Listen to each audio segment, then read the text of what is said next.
देख भाई, ये अभी बच्चा है और काफी कमजोर भी। मुझे इसे खिला पिलाकर बहुत ताकतवर बैल बनाना है। मैं इसके सिर्फ 1,000 ही दूंगा।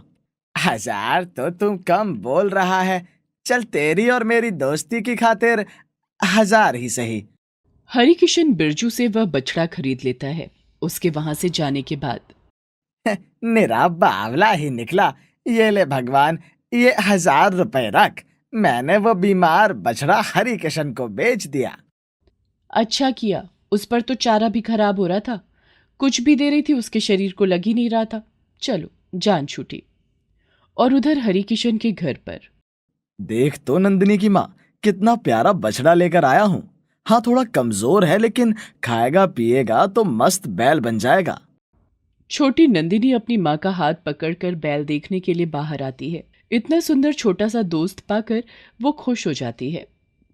बाबा, ये तो बहुत सुंदर है। इसकी आंखें देखो कितनी चमकीली हैं। ऐसा लग रहा है जैसे अभी कह रही हो कि मुझे प्यास लगी है, पानी दो। अच्छा, पूरे रास्ते मुझे एक भी बार पता नहीं लगा कि इसकी आंखें बोलती हैं और तूने इसे झट से पहचान लिया। जा खेल ले इसके साथ, पर इसे ज्यादा परेशान मत करियो। ये तो बहुत सुंदर है। बड़ा होगा तो और भी सुंदर दिखाई देगा। मैं इसको यहाँ पर सुंदरता प्रतियोगिता के लिए लेकर नहीं आया हूँ। ये बड़ा होगा तो खेतों में मेरे साथ काम करेगा। बस इसके खाने पीने का अच्छे से ध्यान रखना होगा। हरिकिशन का पूरा परिवार शिव भक्त था। हरिकिशन ने आंगन में ही एक बड़ा सा शिवलिंग बना रखा था। रोज सुबह उठकर सारा परिवार शिवलिंग पर जल चढ़ाता और उसकी पूजा करता। कोई भी कार्य करने से पहले वो भगवान शिव को जरूर याद करते। हरिकिशन वो छोटा सा बछड़ा इसलिए लेकर आया था क्योंकि बड़ा बैल खरीदने के लिए उसके पास पैसे नहीं थे। उसने सोचा 2-3 साल खिलाऊंगा पिलाऊंगा तो ये खुद एक हट्टा कट्टा बैल बन जाएगा। अभी खेतीबाड़ी करने में आसानी होगी। और छोटी नंदिनी को तो जैसे एक बहुत अच्छा मित्र मिल गया हो। वो पूरा दिन उसको छोटे छोटे घास के निवाले देती, उसे पानी पिलाती और कभी कभी उसकी पूंछ पकड़कर इधर उधर भागती। नंदिनी ने उसका अब नाम रखा, ये तो नंदिनी का भाई नंदी है। और अब नंदिनी ही नहीं, उसके घर वाले और आस पड़ोस के लोग भी उसको नंदी ही बुलाते। अरे, तुम तो 1 महीने में ही इतने बड़े हो गए हो नंदी। अगर ऐसा ही रहा तो मैं तो तुम्हारे सामने छोटी सी रह जाऊंगी। नंदी प्यार से अपनी गर्दन नंदिनी की गोद में रख देता और वो उसके माथे पर कभी प्यार करती, कभी हाथ फेराती। एक दिन सुबह नंदिनी का स्कूल जाने का बिल्कुल भी मन नहीं होता और उसे समझ में नहीं आता कि वो ऐसा कौन सा बहाना करे कि माँ उसकी छुट्टी करा दे।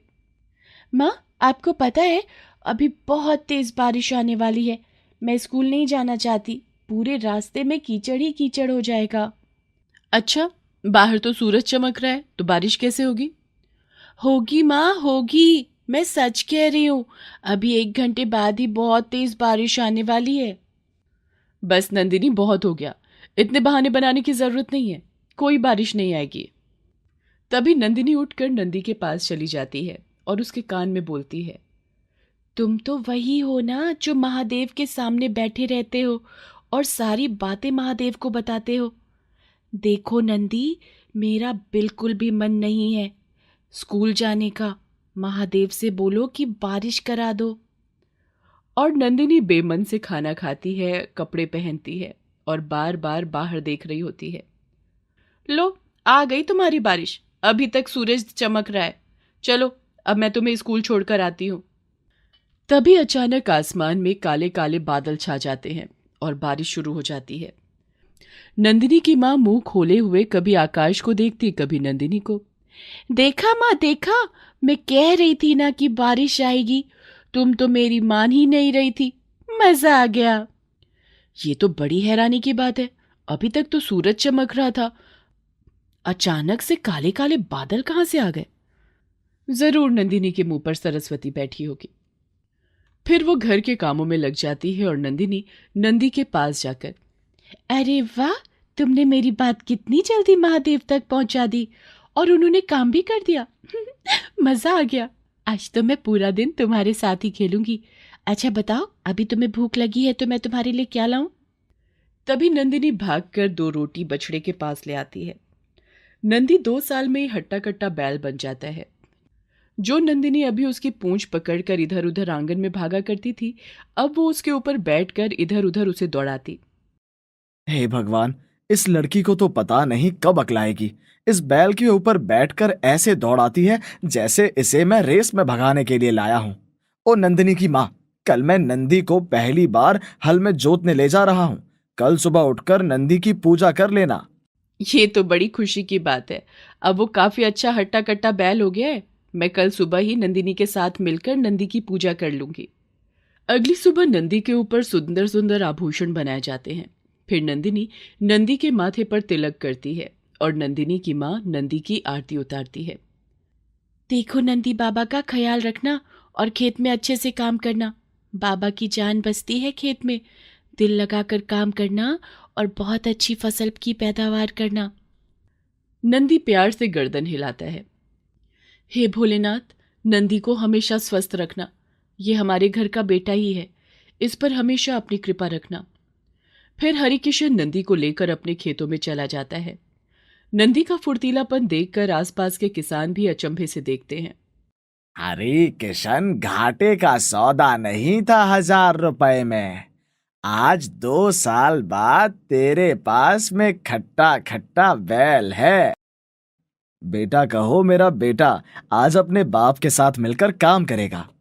अब हरिकिशन नंदी को रोज खेत में ले जाता और नंदिनी घर में बोर होती रहती है। जैसे ही नंदी खेतों से आता, नंदिनी उसके गले लग जाती। बिल्कुल बाबा के बेटे बन गए हो। मैं तो तुम्हें बिल्कुल भी याद नहीं आती। तुम्हें पता है मेरे साथ में जो जो होता है मैं तुम्हें ही बताती हूँ। अब पूरा दिन मुझे तुम्हारा इंतजार करना पड़ता है। चलो अब जल्दी से मेरी बात सुनो। और नंदिनी पूरे दिन की घटना नंदी को बता देती है। अब ये नंदिनी का रोज का काम था। एक दिन पड़ोस में रहने वाली काकी के इकलौते बेटे को सांप काट लेता है। काकी उसे आंगन में लिटाकर रोए जा रही थी। लोगों की भीड़ आसपास में जुटी हुई थी। हे भगवान, इस बच्चे को तो बहुत ही जहरीले सांप ने काटा है। हद से हद 1 घंटा और जी लेगा। हमारे गांव में तो कोई ओझा भी नहीं है और डॉक्टर भी काफी दूर है। भगवान, पता नहीं अब क्या होगा। नंदिनी भी अपनी माँ के साथ वहां जाती है और देखती है कि वो 12-13 साल का बच्चा नीला पड़ा हुआ है। नंदिनी भागकर नंदी के पास जाती है और उसके कान में बोलती है, सुनो नंदी, महादेव से बोलो कि काकी के बेटे को जल्दी से अच्छा करें। उनके पास और कोई भी नहीं है। काका तो पिछले साल ही गुजर गए थे। एक ये गप्पू ही है उनके पास और वो मेरा अच्छा दोस्त भी है। चलो जल्दी से बोलो, वरना गप्पू को कुछ हो जाएगा। बोलकर नंदिनी वहीं अपनी माँ के पास चली जाती है। सब लोग उस बच्चे को देखकर बातें कर रहे थे। तभी अचानक वही सांप वहां वापस आता है और गप्पू के हाथ पर जहां उसने डसा होता है सारा जहर खींच लेता है। गांव के लोग ये देखकर हैरान हो जाते हैं और सब सर झुकाकर उस सांप को नमस्कार करने लगते हैं। और ये बात बड़ी तेजी से फैल जाती है कि सांप ने खुद ही डसा और आकर सारा जहर भी खुद ही पी लिया। रात को ओ नंदिनी की माँ, मैं सोच रहा हूँ कि जानवरों की बांधने की जगह अच्छी सी बना दूं। बरसात में बड़ी दिक्कत हो जाती है। ये आपने बड़ा सही सोचा। मैं भी हर बार यही सोचती हूँ कि जगह काफी कच्ची है। अगर पैर फिसल जाए तो किसी न किसी को चोट आ जाएगी। बड़ा संभल कर चलना पड़ता है। तभी नंदिनी वहां आती है। बाबा, आपको पता है नंदी से मैं जो कुछ भी बोलती हूँ वो पूरा हो जाता है। आपसे ज्यादा तो वो मेरी बातें मानता है। अच्छा, तो बताओ मेरी बिटिया की कौन कौन सी बातें नंदी ने मान ली हैं? एक बार मैंने उसे कहा कि बारिश करवा दो तो उसने बारिश करवा दी। और आज देखो, काकी के गप्पू को भी उसने जिंदा कर दिया। हैरान हरिकिशन और नंदिनी की माँ एक दूसरे को देखते हैं, क्योंकि वो जानते थे कि नंदिनी कभी झूठ नहीं बोलती। अच्छा, ये बात है। चलो तो फिर हम तुम्हारे नंदी की परीक्षा लेते हैं। तो तुम कुछ ऐसा मांगो जो हम सबके लिए हो। नंदिनी काफी सोच विचार करती है और फिर भागकर नंदी के पास जाती है। नंदी, मेरे माँ बाप बहुत मेहनत करते हैं और खासकर बाबा तो देखो, दोपहर में सर्दी गर्मी बरसात हर समय तुम्हारे साथ खेतों में काम करते रहते हैं। अभी गेहूं की फसल की कटाई होने वाली है। बस इस बारी जो गेहूं हमारी गेहूं की टंकी में माँ बाबा डालें, वो टंकी कभी खाली ना हो। हरिकिशन और नंदिनी की माँ ये सुनकर मुस्कुरा देते हैं, क्योंकि वो जानते थे कि सर्दियां खत्म होते होते हमेशा गेहूं खत्म हो जाते थे और फिर घर में थोड़ी अनाज की कमी होती रहती थी। नंदिनी ने जो परेशानी देखी उसने नंदी से वही मांग लिया। गेहूं की फसल तैयार हो जाती है और उसके माँ बाप गेहूं की टंकी को ऊपर तक भर देते हैं। बाकी का बचा सारा गेहूं वो बाजार में बेच देते हैं, जिससे कुछ पैसों की आमदनी होती है। आते वक्त हरिकिशन नंदी के गले की माला खरीद कर लाते हैं। नंदिनी, ओ नंदिनी, ले बेटा, ये माला मैं नंदी के लिए लेकर आया हूं। उसकी पुरानी माला को हटाकर ये पहना दे। नंदिनी माला लेकर नंदी के पास जाती है और उसके गले की पुरानी माला उतार कर जब नई माला पहनाती है। ये ले नंदी, देख, बाबा तेरे लिए कितनी सुंदर माला लेकर आए हैं। तुम कितने सुंदर लग रहे हो। अगले दिन हरिकिशन अपने ही आंगन में लगे हुए पेड़ की बड़ी बड़ी टहनियों को तोड़ रहा था, ताकि छत पर टहनियों का दबाव न बन जाए। तभी अचानक से उसे चक्कर आते हैं और वो नीचे गिर जाता है और उसकी रीढ़ की हड्डी में काफी चोट आ जाती है, जिसकी वजह से वो उठ नहीं पाता। काफी डॉक्टर को दिखाते हैं और डॉक्टर बोलते हैं कि अब ये चल नहीं पाएंगे। नंदिनी की माँ का रो रो कर बुरा हाल हो जाता है। बहुत दिन हो जाते हैं पर हरिकिशन बहुत कोशिश करने के बावजूद भी बिस्तर से नहीं उठ पाता। नंदिनी अपने बाबा के पास उनका हाथ पकड़कर ज्यादातर बैठी रहती। बाबा, देख लेना, आप अच्छे हो जाओगे। फिर रुको, मैं अभी नंदी को लेकर आती हूँ। नंदी क्या कर लेगा बेटा, क्यों बेचारे को परेशान कर रही है? नंदिनी भागकर बाहर जाती है और नंदी की रस्सी को पकड़कर घर के अंदर ले आती है और फिर उसके कान में बोलती है, तुम कैसे बेटे हो? इतने दिनों से बाबा की तबीयत खराब है, बगैर बोले कोई काम करते ही नहीं हो। चलो अब जल्दी से बाबा की कमर को छूकर इसको ठीक कर दो। नंदी हाँ में गर्दन हिलाता है और हरिकिशन की कमर को चाटने लगता है, और जैसे जैसे वो कमर चाट रहा था हरिकिशन का सारा दर्द खत्म हो जाता है। और जैसे ही नंदी पीछे हटता है हरिकिशन बिल्कुल ऐसे खड़ा हो जाता है जैसे उसे चोट लगी ही नहीं थी।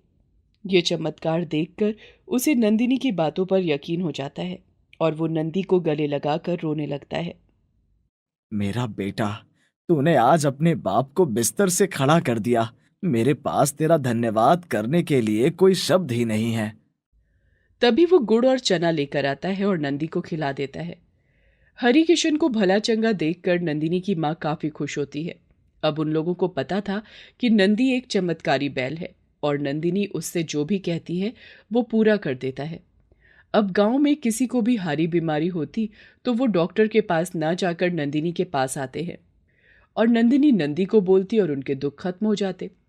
गांव के सभी लोग नंदी को भोले का अवतार कहने लगे। एक गांव में सुखिया नाम का एक गरीब किसान रहता था। उसके परिवार में उसकी पत्नी राधा और 2 बच्चे राम और किशन रहते थे। उसके पास एक जमीन का छोटा सा टुकड़ा था जिस पर खेती करके वो अपने परिवार का भरण पोषण कर रहा था। किंतु कुछ समय पहले उसका बैल मर जाता है, जिसकी वजह से उसके पास अब खेत की जुताई के लिए कोई भी साधन नहीं था। आज पड़ोस के किसानों ने उसकी मदद करने से मना कर दिया। अब सुखिया दिन रात बड़ा दुखी रहता। एक दिन जब वो अपने हल से खेत में जुताई करने की सोच रहा था, तभी उसके पैर में हल्की नोक लग जाती है। उसके पैर से काफी खून निकलता है। तभी वो अपने गमछे को फाड़कर उसे अपने पैर पर बांध देता है और घर आ जाता है। हे भगवान, ये क्या हो गया? क्यों जाकर वहां खेतों में मारामारी करते हो? इससे तो अच्छा होता कि तुम शहर जाकर कुछ मजदूरी कर लो। घर में खाने तक के पैसे नहीं हैं। अब इतनी बड़ी चोट को डॉक्टर को भी तो दिखाना पड़ेगा ना। तू परेशान मत हो, मैंने खेत की मिट्टी पैर पर लगा ली थी, अब आराम हो जाएगा। हर कोई जिंदगी में तरक्की के लिए आगे बढ़ता है, और एक आप हो कि छोटी सी जमीन का लालच ही नहीं छोड़ पा रहे। देखो, मेरी बात मानो, ना तो यहाँ हमारे पास कोई सिंचाई के लिए पानी है और ना ही खेत जुताई करने के लिए कोई बैल ही रहा है। क्यों ना हम लोग शहर चले, वहां पर आप और मैं, हम दोनों मिलकर काम करेंगे और अपना जीवन अच्छे से बिताएंगे। आज अगर मेरा बैल जिंदा होता तो ये बातें तू मुझे नहीं कह रही होती। मेरे मन को भी तो समझने की कोशिश कर। मैं अपने खेत और घर नहीं छोड़ सकता। मैं इस गांव में पला बढ़ा हूं, इससे मुझे बहुत प्यार है। दोनों पति पत्नी में काफी देर तक बहसबाजी होती रही। राधा अच्छी तरह से जानती थी कि कुछ भी हो जाए, मगर उसका पति सुखिया गांव छोड़कर शहर नहीं जाएगा। अगली सुबह सुखिया लड़खड़ाते हुए एक पैर के साथ ही अपने खेत की तरफ निकल जाता है। वहां खेत के बीचों बीच खड़ा होकर वो चारों तरफ देखता है। दूसरे किसानों की फसलें खेतों में लहरा रही थी और उसकी जमीन सूखी पड़ी थी। ये देखकर सुखिया जोर जोर से रोने लगा।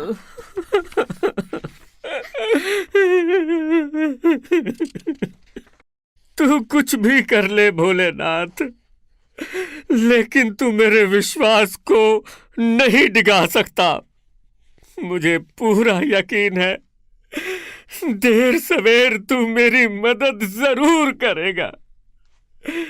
तुझे पता है, जिस तरह मैं तुझे प्यार करता हूं, इसी तरह मैं अपने खेतों को भी प्यार करता हूं।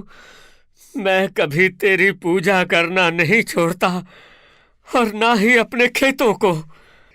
यह मेरा आत्मविश्वास है कि तू किसी ना किसी दिन मेरी पुकार जरूर सुनेगा। ये कहकर सुखिया अपने खेत पर सर रखकर रोने लगा कि तभी उसके कानों में किसी गाय और बैल के रंभानों की आवाज सुनाई दी। आवाज से लग रहा था जैसे वो गाय या बैल बहुत दुखी है या फिर कहीं फंस गया है। वो इधर उधर देखने लगा। उसे कुछ दूर पास से गुजरने वाली सड़क पर एक बैल दिखा जिसका एक पैर खड्डे में फंस गया था और उस पर एक भारी पत्थर पड़ा हुआ था। उसे साफ दिख रहा था कि वही बैल जोर जोर से रंभा रहा था दर्द के मारे। सुखिया लंगड़ाता हुआ भागता हुआ वहां गया। बड़ी मेहनत के बाद आखिरकार उसने उस पत्थर को उठाया और दूर फेंका। फिर उसने बैल के पैर की ओर देखा। बैल के पैर पर एक बड़ा गहरा घाव हो चुका था। उसमें से खून बह रहा था।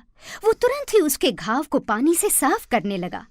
उस पर उसने अपनी खेत की मिट्टी भी लगाई ताकि उस बैल का घाव जल्दी भर जाए। मित्र, मुझे नहीं पता कि तुम कहां से आए हो, लेकिन तुम्हारा पैर बहुत बुरी तरह जख्मी हो गया है। मैं इस हालत में तुम्हें यहां नहीं छोड़ सकता। बैल ने अपनी बड़ी बड़ी आंखों से सुखिया की ओर देखा। सुखिया ने उसके माथे पर हाथ फेरा और बड़े आराम से उसे अपने साथ अपने घर ले गया। बैल को देखते ही सुखिया की पत्नी राधा गुस्से में आकर बोली, हे भगवान, दुनिया जहान में एक ही दयालु इंसान है क्या? हाँ, आपने सिर्फ मेरे पति को ही इतना दयालु इंसान बना दिया। यहाँ खुद अपने घर चलाने के लिए खाने पीने का सामान तक नहीं है, ऊपर से इतना बड़ा बैल घर में ले आए, और वो भी लंगड़ा। ऐसे मत बोल राधा। बेचारा बेजुबान जानवर अपनी तकलीफ को अच्छे से बता भी नहीं सकता। तू बेफिक्र है, मैं इसका कोई भी काम तुझसे नहीं करवाऊंगा, ठीक है? लेकिन जब तक ये ठीक नहीं हो जाता, मैं इसे नहीं छोड़ूंगा। हाँ। सुखिया के दोनों बच्चे भी बैल को देखकर बड़े खुश हुए। किशन तो उसका नाम भी रख देता है। बाबा बाबा, ये तो बहुत प्यारा है। भैया राम, मैं किशन, और ये शंभू। बाबा, आज से इसका नाम मैं शंभू रख रहा हूं। बेटा किशन, तुमने तो इसका बहुत प्यारा नाम रखा है। अब तो मेरे पास 3 बेटे हैं। 3 बेटे? क्यों नहीं, बेटे बनाते जाओ बस, हैं? इनको खिलाने पिलाने के लिए भी तो कुछ चाहिए या नहीं? अरे ये नहीं हुआ आपसे कि इसको बेच आते और हम लोग ही शहर चल पड़ते। छी छी छी राधा, शायद तुमने ध्यान से नहीं सुना। मैंने कहा ना कि ये मेरा बेटा है। कौन बाप अपने बेटे को बेच सकता है, हैं? आज ये बात तूने शंभू के लिए बोल दी है, लेकिन आइंदा कभी मत बोलना। हाँ। अब सुखिया दिन रात शंभू के पैर की मरहम पट्टी करता। राम और किशन दोनों ही अपने पिता के साथ शंभू की देखभाल करते। कभी कभी तो दोनों बेटे स्कूल से आते वक्त खेतों की साइड में उगी हुई ताजी ताजी घास ही उठाकर ले आते शंभू को खिलाने के लिए।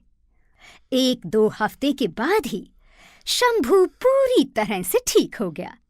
फिर एक दिन, देख बेटा, मुझे नहीं पता तू उस दिन कहाँ से खेतों में आ गया। मेरे मन में ये विचार हर वक्त चलता रहता है कि तेरा मालिक तुझे ढूंढ रहा होगा। मुझे तो ये भी नहीं पता कि तेरा मालिक है कौन। बेटा, अगर तू चाहे तो अपने मालिक के पास वापस लौट सकता है। देख, तू तो जानता ही है कि तू कहाँ से आया है। वैसे तो मेरा मन तुझे भेजने का बिल्कुल नहीं है, लेकिन अगर मैंने तुझे अपने पास इस तरह रखा तो ये मेरा स्वार्थ होगा। हाँ, मैं तुझसे पूछता हूँ, क्या तू मेरे पास रहना चाहता है? देख, मुझे तेरी बहुत ज़रूरत है। देख, अगर तू मेरे पास रहेगा तो क्या पता तू खेतों में मेरी मदद करा दे। शंभू सुखिया की बातों को बड़े ध्यान से सुन रहा था। जब सारी बातें हो गई तो वो सुखिया का हाथ बड़े प्यार से चाटने लगा। सुखिया समझ गया कि शंभू भी उसके पास ही रहना चाहता है। अगले दिन सुखिया सुबह सुबह अपने दोनों बेटों और शंभू के साथ अपने खेत में गया। शंभू बेटा, क्या तुम मेरे साथ खेत में काम करवाओगे? तू हाँ बोलेगा तभी मैं तुझे हल में लगाऊंगा। शंभू ने गर्दन हाँ में हिलाई और खुद ही चलकर हल के पास जाकर खड़ा हो गया। राम और किशन दोनों भाई ये नजारा देखकर बड़े खुश हो रहे थे कि आज खेतों में शंभू भी उनके साथ काम करेगा। सुखिया शंभू को अपने हल में लगा लेता है और अपनी सूखी जमीन पर एक बार फिर से हल चलने लगता है। वो हैरान हो जाता है कि सूखी जमीन इस तरह जुत रही थी जैसे उसे कल ही पानी दिया गया हो। वो अपनी जमीन की मिट्टी को हाथों से उठाकर देखता है तो वो गीली थी। ये कैसा चमत्कार है मेरे प्रभु! महीनों से इस जमीन में पानी नहीं गया और इसकी मिट्टी को तो देखो। ऐसा लग रहा है जैसे अभी मैं बीज डालूंगा तो वो उग जाएंगे। फिर राम और किशन अपने बाजरे का थाल लेकर वहां आते हैं। बाबा, मैं बाजरे का बीज ले आया। शंभू ने अपना काम कर दिया। चलो बाबा, हम खेतों में बीज बिखेर देते हैं। और फिर सुखिया ने शंभू की ओर देखा। उसने भी हाँ में गर्दन हिलाई। फिर सब ने मिलकर खेतों में बीज बिखेर दिए। आज सुखिया बहुत खुश था। बीज तो मैंने बिखेर दिए, लेकिन जमीन में पानी कहाँ से दूंगा? चलो, कल की कल देखता हूँ।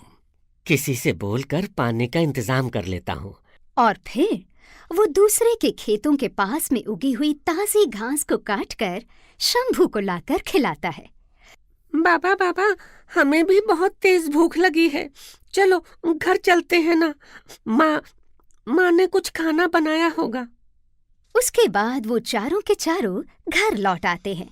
सुखिया अपने खाने में से 2 रोटी निकालकर अपने बैल शंभू को भी खिलाता है। उसके माथे पर प्यार से हाथ फेरता हुआ कहता है, ले बेटा शंभू, तू भी रोटी खा। तू भी आज थक गया होगा। अपने इस बाबा को माफ कर दे बेटा।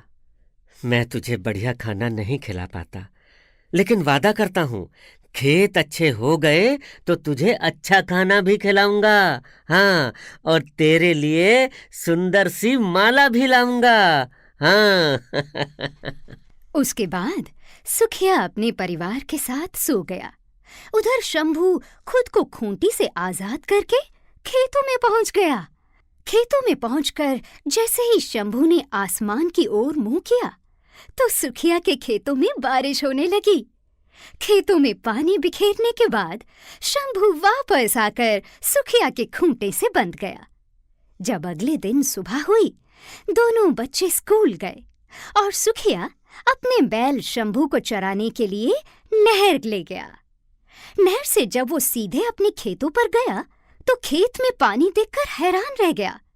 सारे बीजों के ऊपर अच्छी तरह से पानी डला हुआ था और उनमें से छोटी छोटी कोपले भी बाहर आ रही थी। सुखिया तो फूला न समाया। देख शंभू देख, हमारे खेतों में पानी डाला हुआ है। ये तो चमत्कार हो गया। हाँ, ये तो चमत्कार हो गया। उसके बाद जैसे ही सुखिया ने शंभू को गले लगाया तो शंभू ने बोला, बाबा, तुमने मुझे अपना बेटा कहा, बेटे की तरह प्यार दिया है, फिर भला मैं एक बेटे की तरह अपना कर्तव्य क्यों ना पूरा करता? क्या मेरे कानों ने सुना कि तुम बोल रहे हो? क्या ये कोई चमत्कार है? बोलो शंभू, बोलो। मुझे पता है तुमने अभी अभी मुझसे बात की है। हाँ बाबा, मैं एक जादुई बैल हूं। उस दिन खेतों में आपको रोते हुए देखकर मैंने जानबूझकर अपने आप को घायल किया। मैं देखना चाहता था कि आप मेरी सहायता करोगे या नहीं, लेकिन बाबा, आपने तो मेरा बहुत ख्याल रखा और मुझे अपना बेटा बना लिया। अब आप बेफिक्र हो जाइए, मैं आपकी पूरी तरह सहायता करूंगा, किंतु आप कभी किसी को मत बताना कि मैं एक जादुई बैल हूं और बोल भी सकता हूं। मैं सिर्फ आपसे ही बातें करूंगा। सुखिया को अपने कानों पर यकीन नहीं हो रहा था। उसकी आंखों से तो बस आंसू ही बहे जा रहे थे। वो कभी शंभू को प्यार करता तो कभी अपने भोलेनाथ का शुक्रिया अदा करता। उस दिन के बाद से सुखिया के परिवार में कभी किसी चीज की कमी ना हुई। यहाँ तक कि आस पड़ोस के भी कभी किसी को कोई जरूरत पड़ जाती तो सुखिया उसको पूरी कर देता। छोटी सी जमीन से अब सुखिया के पास बड़े बड़े खेत हो गए। वो रोज सुबह अपने बैल शंभू को उसी तरह से प्यार से चूमता, उसे अपने हाथों से खाना खिलाता। उसके दोनों बच्चे भी स्कूल से आते शंभू बैल के गले लग जाते और फिर दिन भर उसके साथ खेलते रहते। अब तो धीरे धीरे सुखिया की पत्नी राधा भी शंभू को पसंद करने लगी थी, क्योंकि उनके दुखों का पहाड़ जो कम हो गया था। अब सुखिया का परिवार हंसी खुशी रहने लगा अपने शंभू बैल के साथ। वीरपुर नामक गांव में चांदनी अपने 2 बच्चों तारा और सूरज के साथ रहती थी। पति की मौत के बाद चांदनी मेहनत मजदूरी करके अपने बच्चों का पेट पाल रही थी। जैसे ही सुबह बच्चे स्कूल जाते, वो भी मेहनत मजदूरी करने के लिए निकल जाती। कभी वो नए बनते हुए घरों में ईंट ढोने का काम करती, या तो गांव में कोई उसे कुछ काम देता तो वो कर लेती। दोपहर के बाद में बचे हुए टाइम में लोगों के कपड़े सीने का काम करती, लेकिन सुबह से लेकर शाम तक कभी भी वो एक पल चैन से ना बैठती। उसकी बेटी तारा 14 साल की हो गई थी। घर के कामों में वो अपनी माँ की मदद किया करती थी और बेटा सूरज अभी 10 साल का था, पर उसकी माँ इतनी मेहनत करके उन्हें पाल रही है इसका आभास उसे था। इसलिए कभी कभी वो बहुत पसंद आने वाली चीजों को भी छोड़ देता था। एक दिन चांदनी अपने काम से लौटकर घर वापस आई तो दरवाजे पर उसे एक बैल नजर आया। लगता है तुम्हें भूख लगी है, रुको मैं तुम्हारे लिए रोटी लेकर आती हूँ। वो रसोई से 2 रोटी के अंदर थोड़ा सा गुड़ रखकर बैल को खिला देती है। बैल वो रोटियां खाकर वहां से चला जाता है और ये बात चांदनी के दिमाग से उतर जाती है। दोनों बच्चे अपने स्कूल का काम खत्म करके, माँ अब तू आराम कर, मेरे स्कूल का काम खत्म हो गया है, शाम का खाना मैं बना लूंगी। माँ, अगर तेरे सिर में दर्द है तो क्या मैं तेरा सर दबा दूं? कौन कहता है कि मैं गरीब हूं? मेरे पास तुम दोनों हो तो, मुझसे ज्यादा अमीर तो फिर इस दुनिया में कोई है ही नहीं। मेरे बच्चे मेरा कितना ख्याल रखते हैं। माँ, तुम भी तो हमारा कितना ख्याल रखती हो। तारा सबके लिए खाना बनाती है और खाना खाने के बाद वो लोग सो जाते हैं। अगले दिन सुबह जैसे ही बच्चे निकलते हैं, चांदनी भी काम पर निकल जाती है कि तभी उसे रास्ते में एक अमीर किसान मिलता है जिसका नाम महावीर था। अरे ओ चांदनी, काम की तलाश में जा रही है क्या? हाँ भाई साहब, जा तो काम की तलाश में ही रही हूँ। आप बताइए, क्या काम है? मेरा नौकर छुट्टी पर गांव गया हुआ है और मेरे मवेशियों के लिए चारे की जरूरत है। क्या तू खेतों से चारा लाकर मेरे मवेशियों को काट कर खिला देगी? 1 महीने तक लगातार काम करना होगा। 1 महीने तक? चलो, ये तो अच्छी बात हो गई कि मुझे 1 महीने तक एक बंधा हुआ काम मिल गया। हाँ हाँ भैया जी, क्यों नहीं। वो नदी के पास वाला खेत आप ही का है ना? हाँ, मेरा ही खेत है। 150 रुपए रोज का दूंगा और तू चाहे तो मेरी बैलगाड़ी भी लेकर जा सकती है। चलानी तो आती होगी ना? हाँ हाँ भैया जी, आराम से। चलो तो फिर ठीक है, मैं काम के लिए निकलती हूँ। चांदनी महावीर की एक बैलगाड़ी लेकर नदी किनारे खेत पर पहुंच जाती है और वहां से ढेर सारा चारा काट कर मवेशियों के लिए ले आती है। घर आकर चारा वो मवेशियों को खिला देती है। दोपहर हो चुकी थी। वो घर के लिए निकल जाती है। आज घर के बाहर फिर वही बैल खड़ा था जो कल आया हुआ था। चांदनी आज भी उसके माथे पर हाथ फेरती है और घर के अंदर जाकर 2 रोटी में गुड़ दबाकर उसे दे देती है। बैल रोटियां खाकर वहां से चला जाता है। तभी एक पड़ोसन अपने कपड़े देने के लिए आ जाती है।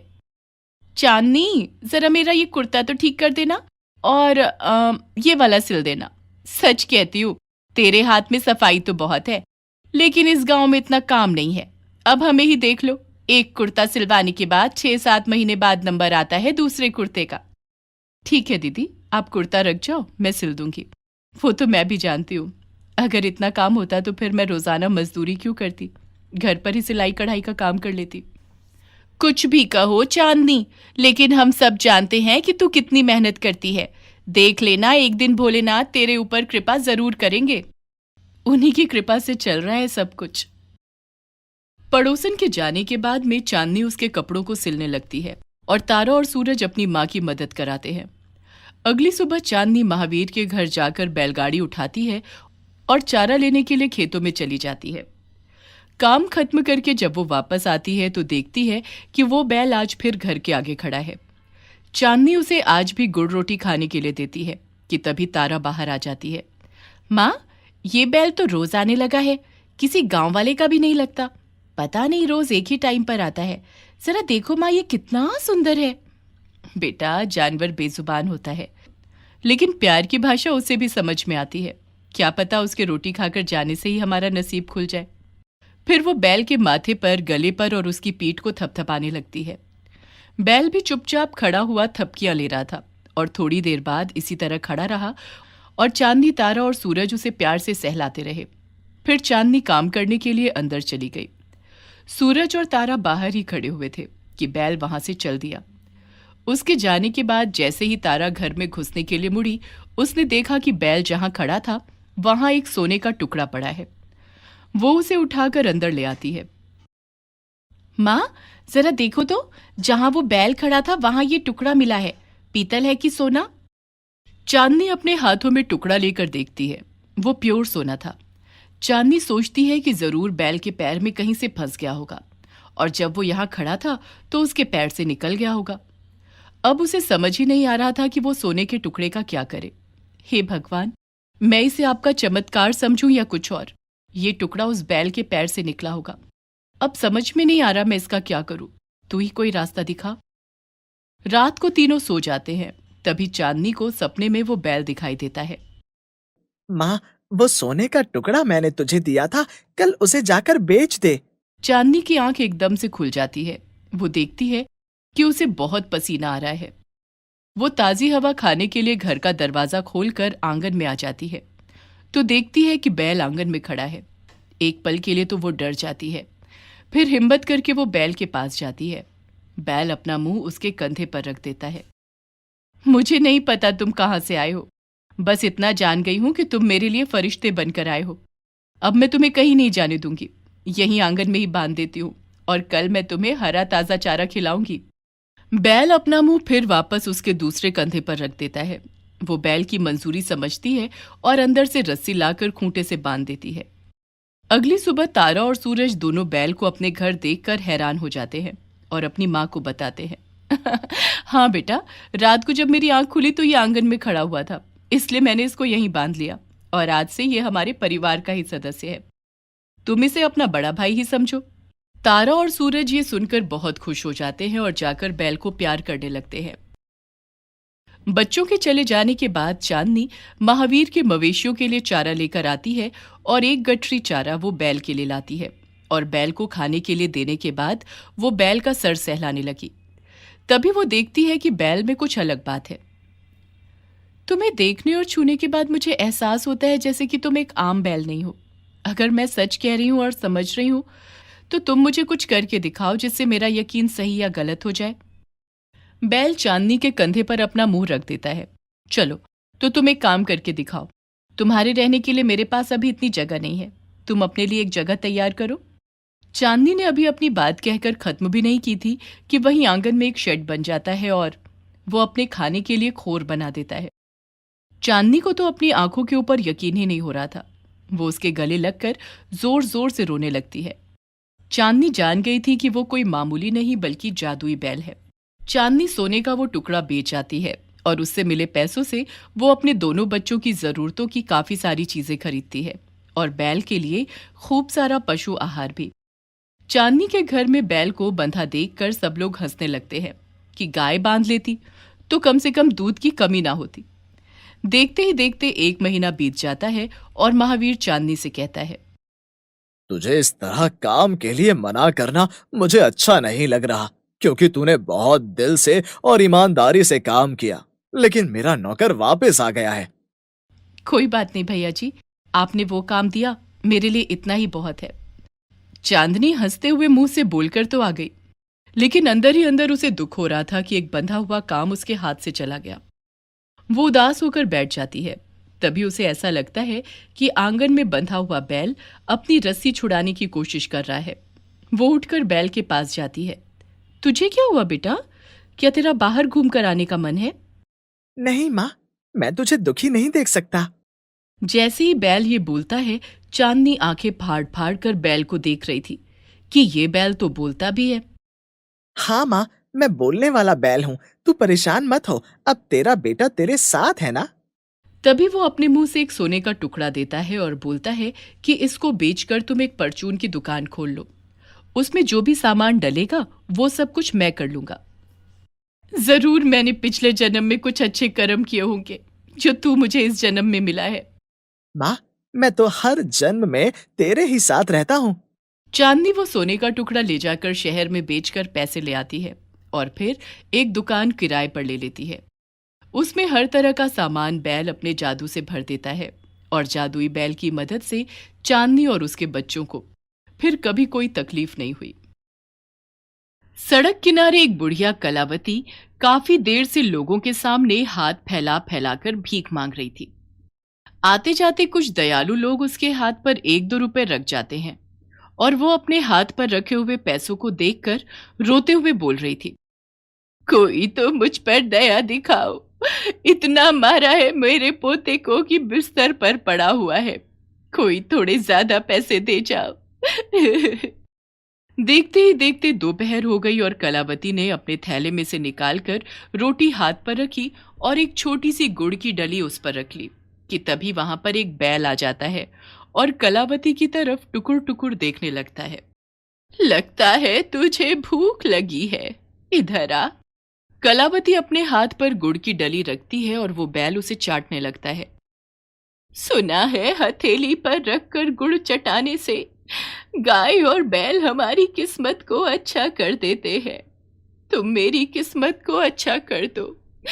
भगवान ने पहले मेरे बेटे और बहू को मुझसे छीन लिया, ले देकर मेरे पास मेरा पोता था।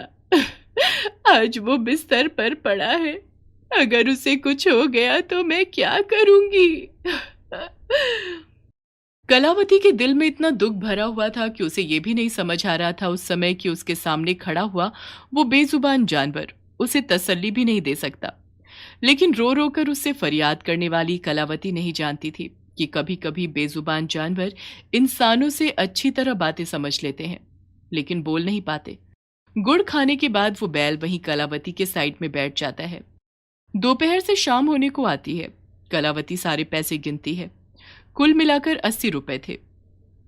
आज भी मैं उसके लिए दवाई लेकर नहीं जा पाऊंगी। ठाकुर का इतना दबदबा है कि सरकारी हॉस्पिटल वाले भी उसे एडमिट नहीं कर रहे। हे भगवान, अगर तू है तो मेरी पुकार सुन ले, मेरी मदद कर। कलावती वहां जमीन पर बिछा हुआ कपड़ा उठाकर अपने हाथ में ले लेती है और रोते रोते घर की तरफ चल देती है। घर पहुंचकर वो अपने पोते को देखती है। चारपाई पर पड़ा वो अभी भी कराह रहा था। किशन बेटा, बड़ी ही निष्ठुर दुनिया है, कोई किसी का दर्द नहीं समझता। मुझे माफ करना, मैं तेरी बूढ़ी दादी तेरे लिए कुछ नहीं कर पा रही। ये एक दर्द की गोली है, इसे खा ले और अभी मैं तुझे हल्दी का लेप लगा देती हूँ। कलावती अपने पोते को खाने के लिए रोटी देती है और उसके बाद वो दर्द की दवाई, ताकि उसका दर्द कम हो जाए, और फिर उसके बाद वो उसके शरीर को साफ कर दोबारा से हल्दी का लेप लगाती है। उसका पोता अखाड़े में लड़ा करता था। ये उसका शौक था और पेशे से वो किसान था। एक दिन गांव के ठाकुर ने किसी से बदला लेने के लिए जब किशन से कहा कि तुम उसे जाकर बहुत मारो पीटो, मैं तुम्हें बहुत सारे पैसे दूंगा, तो किशन ने गलत काम करने से मना कर दिया। ठाकुर ये बात बर्दाश्त नहीं कर सका और उसने अपने आदमियों को भिजवाकर किशन की पिटाई करवा दी, जिससे उसे काफी चोटें आईं। अगली सुबह कलावती जब उठती है तो अभी भी किशन को बहुत दर्द था। कलावती बाहर का दरवाजा खोलती है तो देखती है कि बैल बाहर खड़ा है। उसे देखकर कलावती पहचान जाती है कि ये तो वही बैल है जो कल वहां उसके हाथ से गुड़ खा रहा था। वो अंदर से रात की रखी हुई एक रोटी और गुड़ ले आती है और उस बैल को खिलाकर उसके माथे पर हाथ फेरने लगती है। जा, अब जा यहां से। तभी वो बैल ना करके गर्दन हिलाने लगता है। ये देखकर कलावती हैरान हो जाती है और फिर दोबारा उसके माथे पर हाथ फेरते हुए बोलती है। तभी वो बैल ना करके गर्दन हिलाने लगता है। ये देखकर कलावती हैरान हो जाती है और फिर दोबारा उसके माथे पर हाथ फेरते हुए बोलती है। देख रहा है, अंदर वो मेरा पोता है। ठाकुर ने उसे पिटवा दिया क्योंकि उसने गलत काम करने से मना किया था। उसी के लिए भीख मांगने जा रही हूँ। तू इस तरह दरवाजा रोक कर खड़ा रहेगा तो फिर मैं कैसे जा पाऊंगी। बैल बुढ़िया की तरफ देखकर उसकी सारी बातें सुन रहा था कि तभी वो अचानक अंदर घुसने की कोशिश करने लगता है। बुढ़िया उसे बोलती है, अरे चला जा चला जा। फिर वो डर कर साइड हो जाती है और बैल अंदर आकर उसके पोते की चारपाई के पास बैठ जाता है। कोई बात नहीं दादी, चुपचाप आकर बैठ गया है, वैसे ही चला भी जाएगा। किशन ये बोलकर किसी तरह अपना हाथ उठाकर उसके शरीर पर फेरने लगता है। अचानक से ही उसे महसूस होता है कि उसके ऊपर हाथ फेरने से उसके शरीर में झुरझुरी हो रही है। दादी, ओ दादी, देख तो जरा, जैसे ही मैं इसके ऊपर हाथ फेर रहा हूं मेरे शरीर में झुरझुरी हो रही है। ऐसा लग रहा है जैसे मेरी चोटें अंदर ही अंदर ठीक हो रही हैं। सच कह रहा है तू? हाँ, खुद को उठाने की कोशिश कर। हाँ दादी, देख, ऐसा लग रहा है जैसे मुझे कुछ हुआ ही नहीं था। और वो खुशी से बैल को गले लगा लेता है। ये तो कोई जादुई बैल लगता है दादी, कैसे इसने चुटकी बजाते ही मुझे ठीक कर दिया। पता नहीं कौन से जन्म में अच्छे कर्म किए होंगे जो भगवान ने तुझे मेरी मदद के लिए भेज दिया। ये कहकर वो रोने लगती है। दादी, दर्द में तो भूख ही नहीं लग रही थी, बहुत तेज भूख लगी है, जल्दी से रोटी बना दे, इसके लिए भी बना देना, ये तो किसी फरिश्ते की तरह आया है। कलावती रसोई में जाती है। 4 रोटियों का आटा रखा था। वो सारे डब्बे टटोल कर देखती है, लेकिन किसी में भी एक मुट्ठी भर दाल नहीं पड़ी थी कि वो रोटियों के साथ बना लेती। उसे समझ नहीं आ रहा था कि आखिर वो इस समय अपने पोते को क्या बनाकर खिलाए। तभी पलटकर वो अपने पोते की तरफ देखती है जो अभी भी बैल के ऊपर हाथ फेर रहा था। वो अपनी आंखों से वापस जैसे ही रसोई में देखती है तो हैरान हो जाती है। वहां ताजी सब्जियां, फल, दूध, दाल, चावल, आटा, मसाले सब रखा हुआ था। वो समझ जाती है कि ये बैल जादुई है और सब कुछ इसी की ही कृपा से हो रहा है। वो फटाफट खाना बनाती है, बैल को भी 4 रोटी गरम गरम खाने के लिए देती है और फिर वो उसे बाहर आंगन में बांध देती है। दादी, बैल के आते ही सब कुछ अच्छा हो गया। देखो तो, मैं बिल्कुल ठीक हो गया हूँ। मेरा शरीर भी पहले जैसा ही हो गया है। मेरा बच्चा, तू 100 साल जिए, तुझे कोई भी बला छू भी ना सके। और वो बैल, वो तो सूरज की किरण बनकर आया है। आज से इसका नाम सूरज है। अगले दिन किशन सूरज को लेकर घूमने के लिए निकलता है। उसे ठीक ठाक देखकर सब लोग हैरान हो जाते हैं और जैसे ही ठाकुर को ये बात पता चलती है कि इतनी पिटाई के बाद भी सूरज एकदम सही सलामत है, उसे बहुत हैरानी होती है। ये कैसे हो सकता है? मैंने अपनी आंखों से देखा था, उसकी हालत तो उठने लायक भी नहीं थी। फिर वो बिस्तर से कैसे उठ गया? आप कहो तो ठाकुर जी, इस बारी हम उसे जान से ही मार डालते हैं। नहीं नहीं, कुछ नहीं करना, कोई उपाय देखना पड़ेगा। एक काम करो, तुम लोग जाकर उसका घर तोड़ दो, उसके खेतों में खड़ी हुई फसल को उजाड़ दो। जो मेरी बात नहीं मानेगा उसका यही हाल होगा। ठाकुर के आदमी रात के समय किशन के खेत में जाते हैं और उसकी खड़ी फसल को आग लगा देते हैं और फिर वो रात को उसके घर को तोड़ने के लिए आते हैं कि तभी आंगन में बंधा हुआ सूरज उन लोगों को देख लेता है। वो अपने जादू से अपनी रस्सी खोलता है और उन लोगों को अपनी सींगों से मारने लगता है। बाहर शोर सुनकर किशन और कलावती भी बाहर आते हैं और ठाकुर के लोगों को पहचान जाते हैं। ये ठाकुर तो हमारे पीछे हाथ धोकर पड़ गया है। अरे दादी, मैंने अपनी आंखों से देखा है, ठाकुर के लोगों ने आग लगाई है। ठाकुर के तो बहुत ज्यादा अत्याचार बढ़ गए हैं, ये किसी को भी जीने नहीं देते। अचानक से ही सारे गांव के लोग ठाकुर पर अपना गुस्सा निकालने लगते हैं। सब लोग चाहते थे कि ठाकुर के जुल्मों से किसी तरह उन्हें मुक्ति मिल जाए। तभी किशन सूरज के पास जाता है और उसके कान में बोलता है, मेरे दोस्त, मेरे भाई, तूने अपनी आंखों से देख और सुन लिया है। मेरी जली हुई फसल वापस नहीं आ सकती, लेकिन मैं चाहता हूं कि ठाकुर को सबक मिलना चाहिए ताकि वो गांव वालों के ऊपर जुल्म ना करे। क्या तुम इस काम में मेरी मदद करोगे? किशन की बात सुनकर सूरज गर्दन हिलाने लगता है और तभी अचानक से ठाकुर के सारे खेतों में आग लग जाती है और उसका घर भी अपने आप ही हिल हिल कर टूटने लगता है। ये सब क्या हो रहा है? ये सब आपके कर्मों का फल निकल रहा है। तभी ठकुराइन देखती है कि उसका बेटा जो अभी उसके पास खड़ा था वो वहां नहीं है। अरे, अभी तो मेरे पास खड़ा था, कहाँ चला गया मेरा बेटा?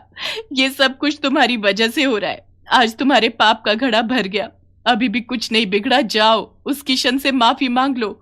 जरूर उसके ऊपर भगवान का आशीर्वाद है, तभी तो देखो वो एकदम से ठीक हो गया। ठाकुर अपने बेटे के ना मिलने से परेशान हो जाता है और भागता भागता वो किशन के घर पहुंचता है जहां लोगों की भीड़ लगी हुई थी। वो एकदम से किशन के पैरों पर गिर जाता है और माफी मांगने लगता है। मुझे माफ कर दे, मैंने ही तेरे खेतों में आग लगाई, मैंने ही आदमी भेजकर तेरा घर तोड़वाना चाहा, मैंने ही उस दिन लोगों को भेजकर तेरी पिटाई करवाई। आज मेरा सब कुछ नष्ट हो गया है, मेरे खेत जल गए हैं, मेरा घर टूट गया है और मेरा बेटा नहीं मिल रहा। किशन हैरानी से सूरज की तरफ देखता है और उसे लगता है कि सूरज मुस्कुरा रहा है। वो समझ जाता है कि अचानक से ठाकुर के साथ इतना कुछ बुरा सूरज ने किया है। किशन बेटा, मैं जानती हूँ हमारा सूरज जादुई है और ये सब कुछ उसने अपने जादू से किया है, पर बेटा अगर हम भी ठाकुर की तरह बुरा करने लग जाएंगे तो ठाकुर और हम में क्या फर्क रह जाएगा? फिर कलावती सूरज के माथे और शरीर पर हाथ फेर कर उसके कान में कुछ कहती है कि तभी ठकुराइन अपने बेटे का हाथ पकड़कर भागते भागते वहां आती है और ठाकुर से कहती है कि हमारा बेटा मिल गया, हमारा घर जैसा था वैसा ही हो गया और उधर किशन के खेत भी सही हो जाते हैं।